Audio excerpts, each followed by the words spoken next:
লিচু সংরক্ষণ করার সঠিক পদ্ধতি অনেকেই জানে না। এই কারণেই লিচু কিন্তু সারা বছর সংরক্ষণ করতে পারে না। তবে আমি এমন একটা পদ্ধতিতে লিচু সংরক্ষণ করি, যেটা কিনা ১ বছর পরেও লিচুকে রাখে একদমই ফ্রেশ, একদম টাটকা। আমি একদম প্রুফ সহ এই রেসিপিতে আপনাদেরকে দেখিয়ে দিব। ১ম এই আমি কতগুলো লিচু নিয়েছি। লিচুর মুখের সামনে একটু ডাঁটা রেখে তারপরে আমি কেটে নিয়েছি, খেয়াল করেছেন নিশ্চয়ই। এই লিচুটা এত মিষ্টি ছিল মাশাআল্লাহ! কয়েকদিন পরেই লিচুর সিজন শেষ হয়ে যাবে।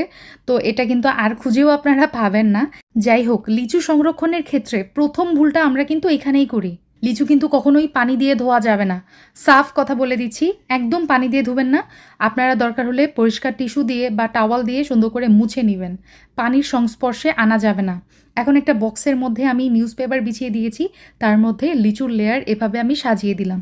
খেয়াল করেছেন নিশ্চয়ই লিচুগুলো আমি কিভাবে সাজিয়েছি।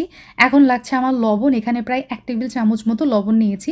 এভাবে আমি চারিদিকে লিচুর গায়ে